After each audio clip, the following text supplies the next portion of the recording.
Il est 23 heures passées de quelques minutes. Bonsoir à tous. Voici les titres de l'actualité. Clôture de la session parlementaire 2022 de l'Assemblée nationale. Ce mardi, le vice-président Tiemoko Oméliette-Koné a représenté le président de la République à l'hémicycle. Une rencontre au cours de laquelle Adama Bictogo, le patron de l'Assemblée nationale, a salué la vision du président Alassane Ouattara. Et le chef de l'État ne change pas ses bonnes habitudes à l'égard des couches les plus vulnérables de notre société. Cette année encore, le président Alassane Ouattara offre des kits alimentaires d'une valeur de 650 millions de francs CFA, un don réceptionné par le ministre-gouverneur Robert Begré-Mambé. Et puis au cours d'un point presse ce mardi, la CEI a dressé le bilan de l'opération de renouvellement de la liste électorale. Son porte-parole, Émile Ebrotier, s'est réjoui de l'intérêt suscité auprès des populations. Voilà pour les titres. Le vice-président de la République était ce mardi à l'hémicycle. Tiemoko Oméliette-Koné représentait le chef de l'État, le président Alassane Ouattara, à la cérémonie solennelle de clôture de la session ordinaire 2022. Le président de l'Assemblée nationale, Adama Bictogo, a profité de l'occasion pour saluer le travail remarquable du gouvernement. Le témoignage d'Awa Touré. Le vice-président de la République, Tiemoko Oméliette-Koné, à l'hémicycle ce mardi 27 décembre 2022 pour la clôture de la session ordinaire de l'Assemblée nationale. Ouverte le 2 avril 2022, cette session unique a été marquée par l'adoption de 54 projets de loi, au nombre desquels la loi portant modification de la composition, l'organisation, les attributions et le fonctionnement de la commission électorale indépendante. Une loi qui vient conforter les engagements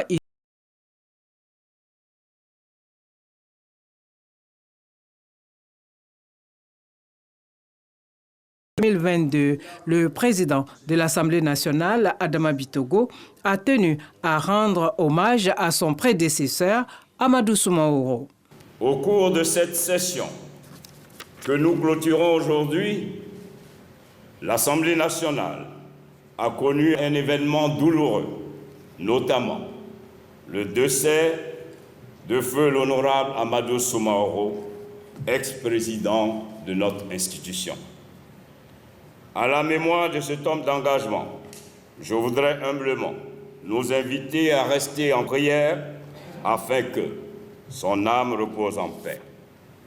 Dans son discours de clôture, le président de l'Assemblée nationale a dressé le bilan des travaux effectués au cours de cette session parlementaire avant de se prononcer sur les événements qui ont marqué la vie politique, économique et sociale de la Côte d'Ivoire. La clôture de cette session parlementaire coïncide avec un contexte mondial marqué par des incertitudes et des instabilités de tous ordres, notamment la crise russo-ukrainienne, la cherté de la vie, le dérèglement climatique, la crise alimentaire, sans oublier la grave crise énergétique à laquelle de nombreux pays font face. En effet, toutes ces menaces fragilisent le tissu social en remettant en cause les acquis et l'ancrage démocratique amorcés dans de nombreux États africains depuis plus d'une décennie. Fort heureusement, grâce aux réformes adoptées et aux outils efficaces de pilotage économique mis en œuvre par le gouvernement, sous la houlette et le leadership éclairé du président de la République, son Excellence M. Alassane Ouattara, notre pays fait preuve de résilience et de dynamisme avec une prévision de croissance très prometteuse. Je voudrais profiter de cette occasion solennelle pour saluer la vision stratégique, proactive et prévoyante de son Excellence, Monsieur le Président de la République, ainsi que les nombreux efforts qu'il ne cesse de déployer afin de permettre à notre pays de se maintenir sur le chemin irréversible du développement. Notons que 11 projets de loi ont été adoptés en session extraordinaire. Il s'agit de 3 projets de loi organiques, 3 projets de loi ordinaires, 4 projets de loi de ratification d'ordonnances et 1 projet de loi de convention internationale. Et puisqu'on parle des efforts du gouvernement, un peu plus de 13 000 ménages bénéficient depuis ce matin du raccordement à de l'eau potable, une action rendue possible grâce à l'appui de l'Agence coréenne de coopération internationale KOICA, coût de l'opération 3 milliards de francs CFA. Le compte-rendu de Grace Kando. À travers ce geste du ministre Boaké Fofana, ce sont 13 541 ménages de la cité Félix Houphouët-Boigny, communément appelée Koumassi Campement, qui sont raccordés désormais au réseau d'eau potable. Un acte de portée sociale qui soulage les populations. J'habite ici depuis 1982. On a très souffert pour avoir l'eau. Souvent même là, on prend l'eau de puits. Tu ne t'es pas levé à 4 h du matin, tu ne peux pas avoir l'eau. Mais grâce à KOICA, nous disons merci au président de la République, le papa Alassane Ouattara. Ma joie est très grande, ainsi que la joie de tous les chefs. Ici, nous avons 26 chefs de région et 4 chefs de la CEDEAO. Tout le monde a de l'eau. Et que Dieu bénisse la Côte d'Ivoire à travers le président de la République. L'initiative est aussi saluée par les autorités communales qui exhortent les bénéficiaires à un bon usage. L'action s'inscrit dans la phase 2 du projet de branchements sociaux dans le district d'Abidjan, financé par l'Agence coréenne de coopération internationale KOICA et soutenu par le gouvernement ivoirien. L'abonnement normal est de 167 000 francs. Et c'est ça qui est le blocage pour beaucoup de nos compatriotes pour avoir accès à de l'eau potable. Et le gouvernement intervient justement pour enlever ce blocage en ramenant le coût de l'abonnement pour les foyers à 10 000 francs CFA. Ça veut dire que quand on dit qu'on a fait 13 541 branchements sociaux à la cité Houphouët-Boigny, c'est comme si le gouvernement avait donné 157 000 francs à chacun de ces foyers pour qu'ils aient de l'eau potable. Le coût total du projet s'élève à plus de 3 milliards de francs CFA. Il vise le renforcement et l'extension du réseau de distribution d'eau pour augmenter le taux de décès dans la commune de Koumassi. Je vous le disais il y a quelques instants en ouverture de cette édition des kits alimentaires au district autonome d'Abidjan. C'est un don du chef de l'État d'une valeur de 650 millions de francs CFA et il est destiné aux personnes démunies et vulnérables. Il a été réceptionné par le ministre-gouverneur Robert Beuré-Mambé, un don qui permettra à plusieurs familles de finir l'année en toute quiétude. Issa Chonayo. Depuis 2011, le président de la République, Alassane Ouattara, fait don de kits alimentaires aux populations démunies et vulnérables à travers le district autonome d'Abidjan chaque fin d'année. La tradition vient d'être respectée. Vous avez pu constater que chaque année, cette action s'est renouvelée par la miséricorde du Seigneur. L'archétype est une valeur immuable qui gît dans la psychologie humaine et que seuls découvrent ceux qui ont une profonde vie introspective. Vous avez pu constater l'émergence de cette valeur chez le président Alassane Ouattara, signe de sa solidarité envers les plus démunis. Je vous demande pardon. Que ces dons arrivent auprès de ceux qui en ont le plus besoin. Les veuves, les orphelins, les démunis, ceux qui attendent un geste de notre part pour avoir des fêtes de fin d'année heureuses et joyeuses. Cette cérémonie placée sous la protection divine a été l'occasion pour les bénéficiaires d'exprimer leur gratitude à l'endroit du chef de l'État. Année après année, vous êtes resté constant. Vous faites même mieux chaque année pour soutenir vos populations. Par votre entremise, nous voudrons remercier le président de la République. Puissiez-vous lui transmettre tous nos remerciements pour la flamme de l'espoir qu'il allume dans le district et sur toute la Côte d'Ivoire.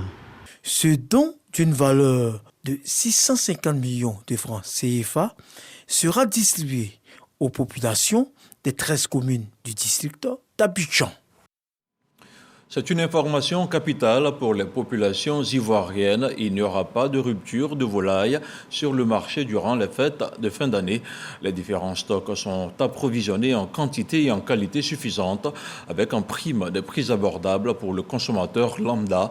Tout cela a été rendu possible grâce à la subvention de l'État de Côte d'Ivoire au secteur et à l'appui financier de la Banque mondiale pour mieux aborder l'après-Covid-19. Le dossier EcoPlus de la rédaction de RTI 1 revient ce soir sur l'impact de cette subvention. Une idée de Dangui Dangui.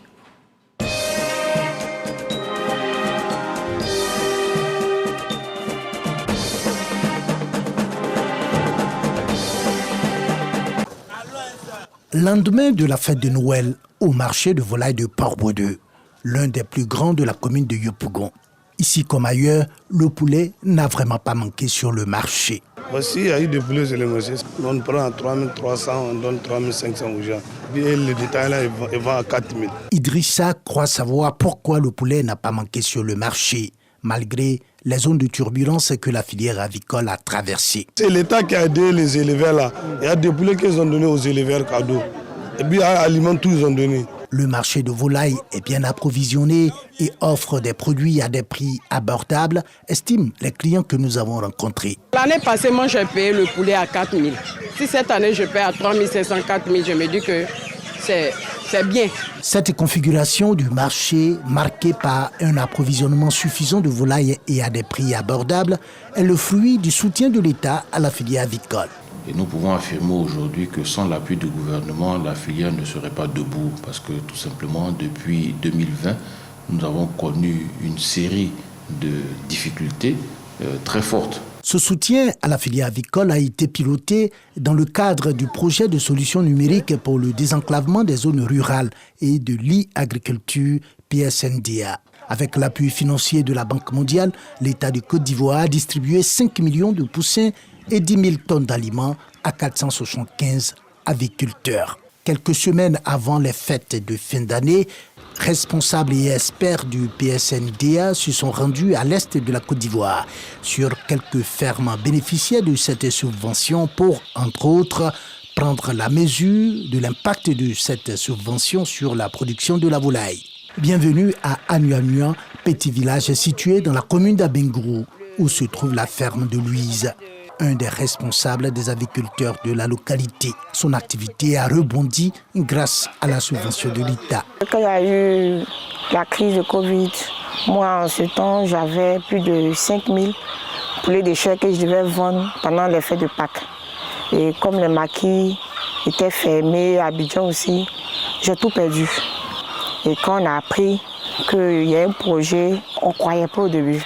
Un an après, on nous a appelé pour dire que le projet allait prendre effet, jusqu'à ce que nous-mêmes on voit les aliments et les poussins pour croire. Un peu plus loin, à Niablé, toujours dans la localité d'Abengourou, Honoré, un aviculteur également épanoui grâce aux poussins et aliments qu'il a reçus gracieusement. La vente de ce produit nous a permis de nous relancer. Voilà. De remettre à flot la ferme. Ça nous permet à chaque fin de mois de commercialiser au moins 1000 poulets. Et puis les bénéfices, on les réinjecte également dans la profession. À Nimbelekro, le paradis de l'aviculture en Côte d'Ivoire selon des acteurs de la filière. Ali Ouattara, l'un des aviculteurs les plus connus de la zone, se souvient encore des ravages de la Covid-19 sur ses fermes. Les fermes étaient presque abandonnées. On a perdu facilement 72 millions sur cette affaire. La subvention de l'État lui a permis aujourd'hui de sortir la tête de l'eau. On a reçu 60 000 poussins avec 100 tonnes d'aliments. En tout cas, ça nous a permis de relever le travail. Donc le projet, en tout cas, ça nous a arrangé. Mieux, son unité de production a bénéficié d'une subvention de plus pour l'abattage et la conservation de la volaille. Le projet a également subventionné les prestations d'abattage et les prestations de conservation pour pouvoir permettre au moins le fait qu'une fois que la production agricole est arrivée à terme, elle puisse être disponible à la consommation. Si la subvention de l'État et de la Banque mondiale lui a permis de rebondir après les ravages de la Covid-19, Ali Ouattara est toujours inquiet pour la filière avicole en Côte d'Ivoire. De 14 500 le sac de soja, on est revenu aujourd'hui à 22 500 le sac sur Abidjan. Donc avec le transport jusqu'ici, on sera autour de 24 000. Donc il faut que l'État regarde ce nouveau pour nous aider. À l'issue de la visite des fermes de la région de l'Indénieux Guablin, zone de prédilection de l'aviculture qui a absorbé plus de 55% de la subvention de l'État, le coordonnateur du PSNDA a le sentiment d'une mission accomplie. Le secteur s'est redynamisé grâce au soutien de l'État, grâce à l'appui de la Banque mondiale, grâce à la subvention faite par le PSNDEA. Même son de cloche à l'IPRAVI, interprofession avicole ivoirienne, où on plaide plus pour une rallonge de la durée du projet. Nous pensons aujourd'hui que c'est un véritable succès et nous pouvons dire que ce programme s'inscrit dans la politique globale du gouvernement qui a toujours soutenu notre filière, il faut le dire, depuis plus de 10 ans. Avec une subvention de 8 milliards de francs CFA sous forme de livraison de poussins et d'aliments à la filière avicole, le gouvernement et la Banque mondiale ont réussi à lutter contre la rupture de volailles sur le marché en cette fin d'année. Mais selon de nombreux aspects de la filière, il en faut davantage pour consolider les acquis de cette subvention. Dossier de Dangui Dangui disponible sur toutes les plateformes digitales de RTIA. Depuis le 20 décembre dernier, le district d'Abidjan s'est drapé de lumière, des illuminations qui redonnent de couleurs à la capitale économique ivoirienne. Et justement, l'une de nos équipes de reportage s'est intéressée à ce bain de lumière, le constat d'Amidi Rassouba et Jean-Marc Djadji. Samedi 24 décembre, Abidjan s'illumine. Nous sommes de plein pied dans le réveillon de Noël. Première escale, le parc Dominique Ouattara, à la Riviera 3, dans la commune de Cocody.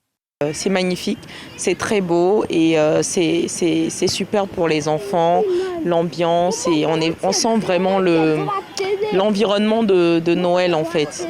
À la place de la République au plateau, un décor lumineux s'offre au regard des visiteurs. Un sapin long de 30 mètres est visible dans un rayon d'1 kilomètre. C'est bien décoré, c'est joli, il y a beaucoup de lumière. Abidjan, ville lumière, des gerbes lumineuses aux différentes couleurs sur les tours administratives et des arbres illuminés. La nuit quand on parcourt, on a l'aise, il y a la lumière. Et puis chaque année, on a tout ça là, donc ça fait que les gens sont vraiment dans l'enthousiasme. Les ponts Félix Houphouët-Boigny et De Gaulle participent à la beauté du spectacle. En famille, entre amis ou seuls, le réveillon est célébré de différentes manières. À Yopougon, l'ambiance du réveillon de Noël est rythmée diversement d'un lieu à un autre. Ça se passe très bien. En tout cas, tout est au top. Tout au top ici.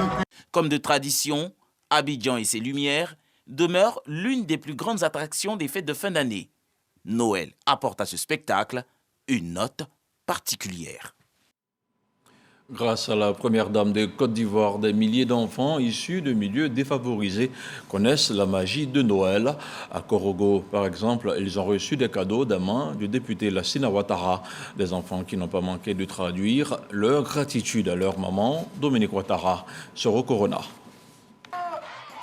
Après les enfants des communes d'Abidjan, c'est le tour des tout-petits de Korogo de recevoir les cadeaux de Noël de la première dame de Côte d'Ivoire, Dominique Ouattara.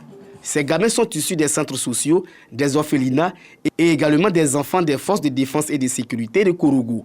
Les 1200 enfants bénéficiaires des cadeaux de la première dame ont reçu les présents des mains du ministre directeur du cabinet du président de la République, Fidel Sarasoro, du corps préfectoral et de l'émissaire de la première dame, Lassina Ouattara.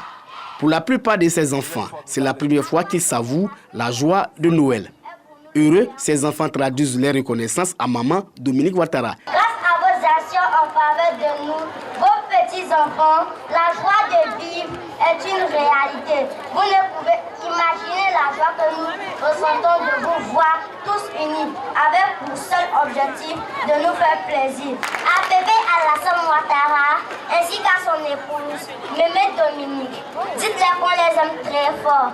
Lassina Ouattara, député et adjoint au maire de la commune de Kourougo, remercie le couple présidentiel pour tout le plaisir qu'il procure aux enfants de Côte d'Ivoire. Notre chère maman Dominique Ouattara, c'est grâce à elle aujourd'hui que les enfants aient plus de 1200 cadeaux. Et on dit merci. Merci à maman Dominique Ouattara. Vous avez le discours des enfants. Notre maman Dominique Ouattara, c'est une dame de grand cœur.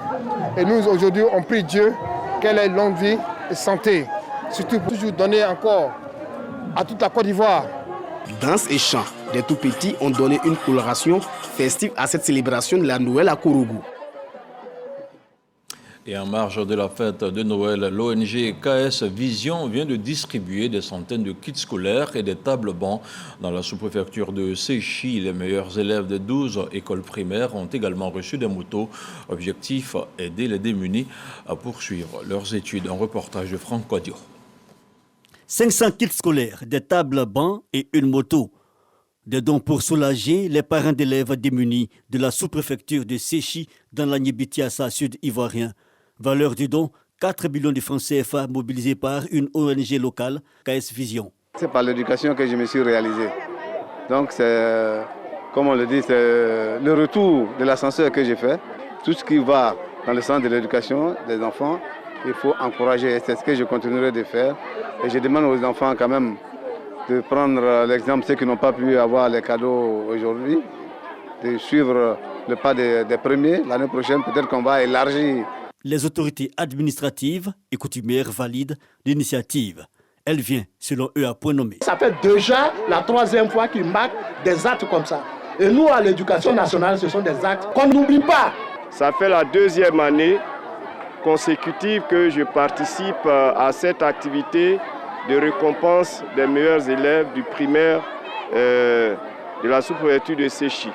Et j'en suis heureux. Au donateur, c'est toute ma reconnaissance, toute ma gratitude à son endroit. La prochaine édition des activités de l'ONG mettra en avant les instituteurs, histoire de célébrer l'encadrement.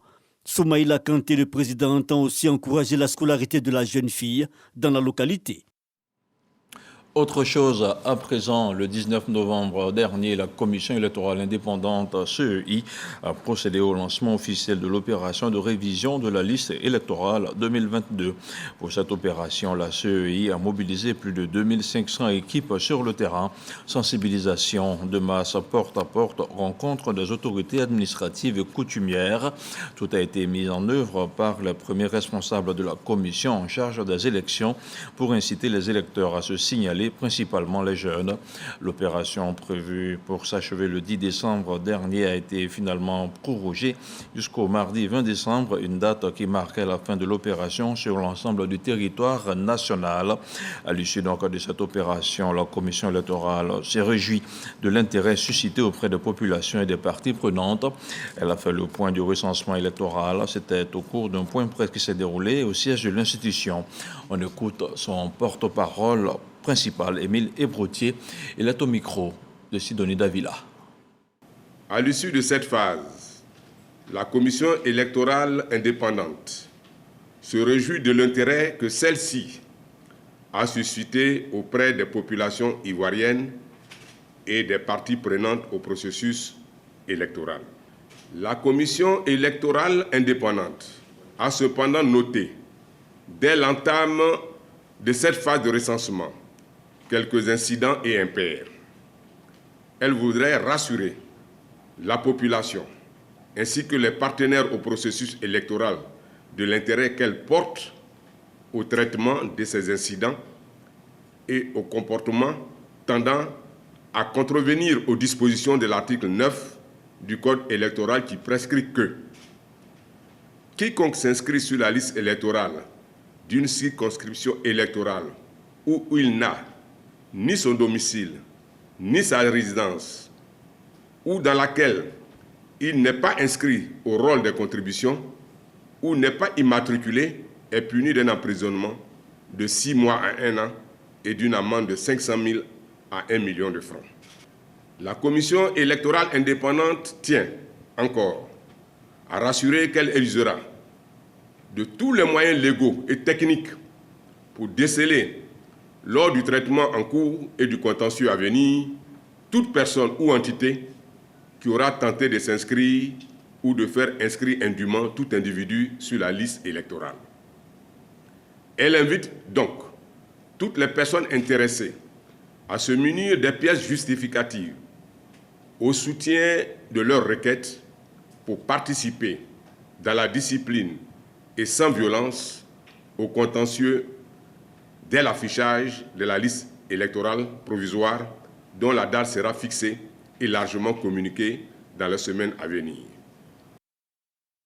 À présent, avec les militants du RHDP du Lodjibois qui sont déjà sur le terrain à travers des séances d'information et d'échange, ils préparent les futures échéances électorales. Un compte-rendu d'Éric Goré. À peine désigné par son parti, le RHDP, pour être candidat à l'élection du conseil régional du Lodjibois pour 2023, les militants affichent déjà leur adhésion complète à la candidature d'Amédée Kofi Kwaku. Nous sommes venus vous dire juste que le président a choisi. Nous venons confirmer que ce choix porte l'adhésion de tous les militants du RHDP, de tous les secrétaires départementaux, de tous les secrétaires de zone, de tous les délégués de zone, de tous les responsables des structures spécialisées.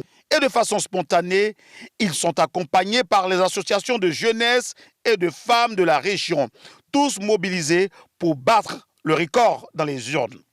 Cette victoire ne peut que se concrétiser qu'avec l'accord de toutes les couches sociales. Le chef des chefs est bien présent. Il a à ses côtés toutes les têtes couronnées de la région. Regardez toute la ville de Divo, dans la région. Tout est lumière, de l'eau, cadeau, tout bois. Mais voilà le bien qui est venu. Et comme si cela ne suffisait pas, les élus et cadres dans leur ensemble apportent leur soutien ferme à la candidature d'Amédée Kofi Kwaku. Le président Rassa, il a dit Divo, Kitri, Lakota, la région du Lodjibois. Sans ambiguïté, il a choisi une personne, le docteur Amédée Kofi Kwaku.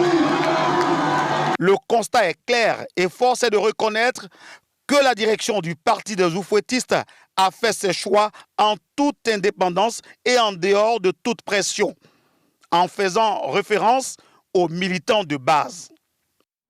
Et cette page noire dans ce journal, l'artiste ivoirien américain s'est éteint ce mardi 27 décembre, victime d'une crise d'AVC le samedi dernier à Yamoussoukro. Le chanteur avait été évacué à Abidjan au CHU de Cocody, révélé au grand public au milieu des années 90, américain de son vrai nom Raoul Diomansé, a sorti plusieurs albums de ragamuffin. Américain a également collaboré sur plusieurs projets artistiques, notamment l'émission de variété Tonnerre. Président de l'association des personnes de petite taille de Côte d'Ivoire, il était aussi enseignant de sciences physiques. Américain laisse derrière lui une femme et un enfant. Et voilà, c'était pour vous la sélection de faits marquants de la journée de ce mardi. Ce journal est terminé. Merci de l'avoir suivi. Bonsoir.